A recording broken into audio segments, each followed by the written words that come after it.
there was just so much, everything was in flux.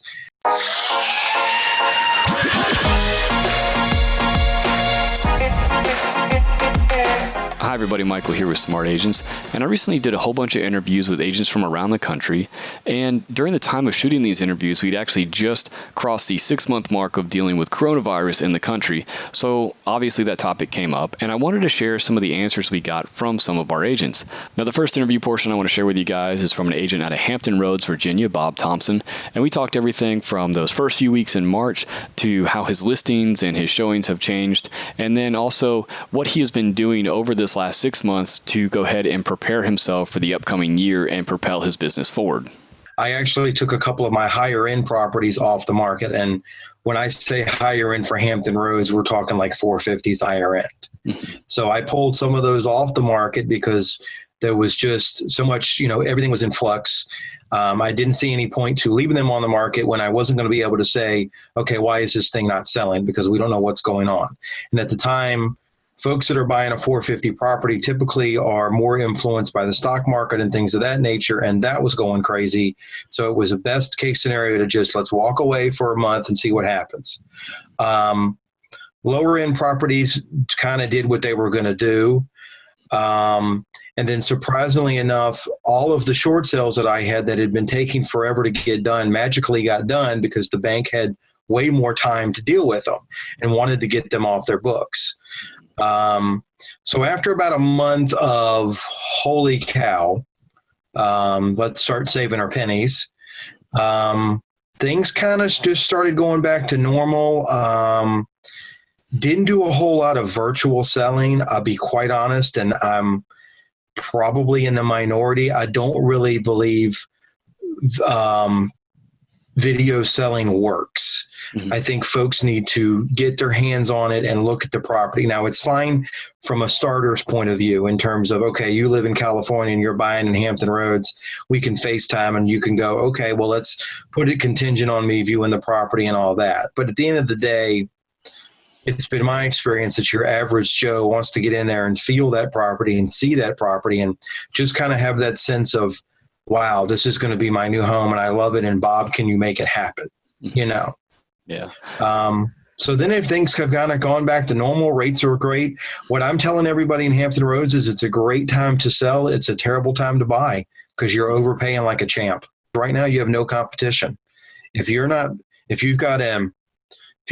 older gentleman that's trying to move to a retirement community, if you've got extra real estate or you inherited grandma's home or whatever, don't wait 6 months to sell it because in 6 months, you're going to have a ton of competition across all price points and your house is no longer going to be nearly as valuable as it is right now. Sell it now for top dollar. Even if you got it might even be smarter to rent for 6 months to a year and wait for these foreclosures to come. And then you can pick up something that needs a little bit of tidying and updating and you'll actually make more money even if you end up in a rental for a year. Granted, you can't find a rental property either. But it's coming. The wave is, they have made it very clear. I've got my resume updated on LinkedIn. That's the other thing that I did while we were having that down period. I got my diversity training.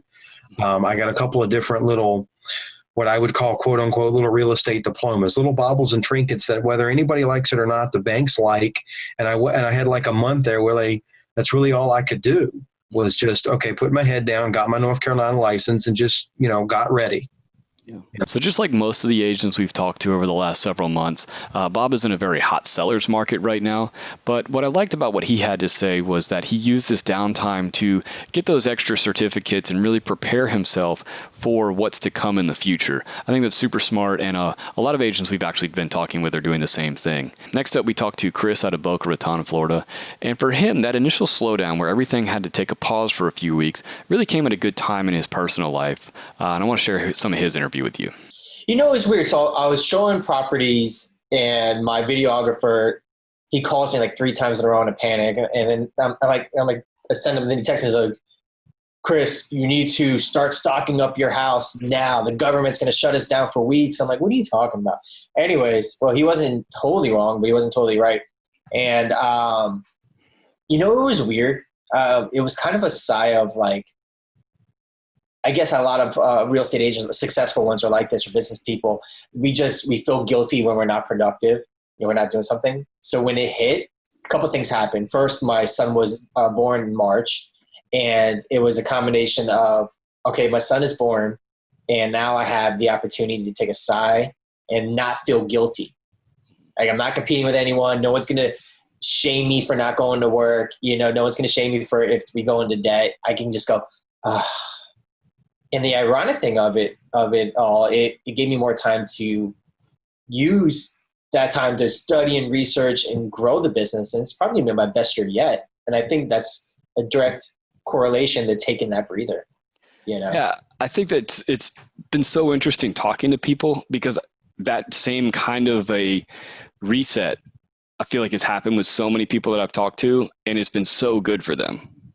Yeah. Like, obviously the COVID, what's going on with that is awful, but on a personal level, what it's been able to do for some people has been awesome.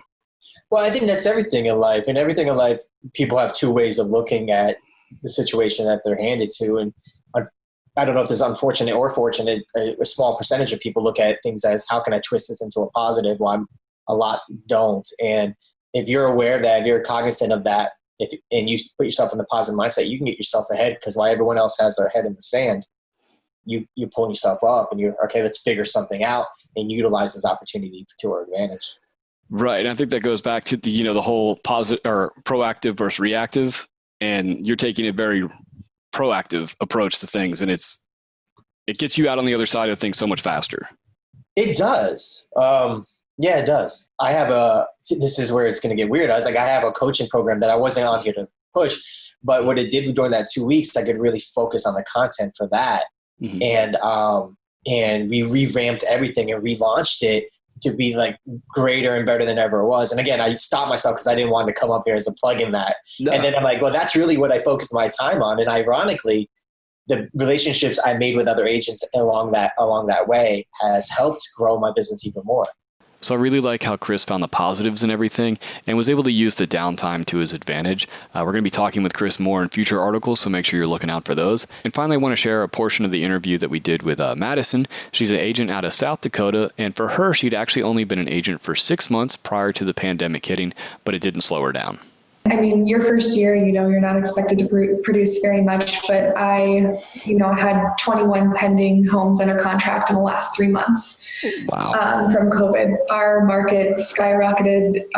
The Black Hills, I don't know if it's just they want to get out the big cities, but everybody and their brother, it seems, is coming to our location. And It's such a hot seller's market right now that we've got a lot of people wanting to downsize or upsize, whatever that looks like for them. So. Oh, no, that's great. I mean, so yeah, that's great. So when we get out of this, you have all these people that you've worked with that will, that are now part of your community.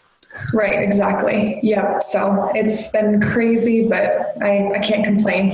Right. How have you been dealing with the, COVID restrictions how have you kind of pivoted with all this?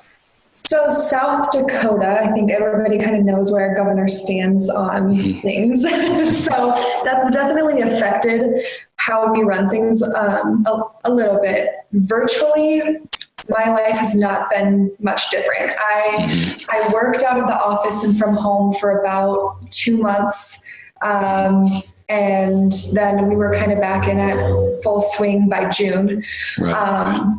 We show houses like normal. We do open houses like normal. Mm-hmm. We wear masks when people ask us to, wash your hands, use hand sanitizer. But other than that, I mean, I definitely have a lot more virtual than I did before, but it's not, I think, how most agents are dealing with it around the world. So just wrapping up, I want to say thank you to all the agents that participated in these interviews. Make sure you hit the subscribe button and the notification bell. We're going to be sharing a whole lot more from these agents and other ones just like them over the next weeks and months.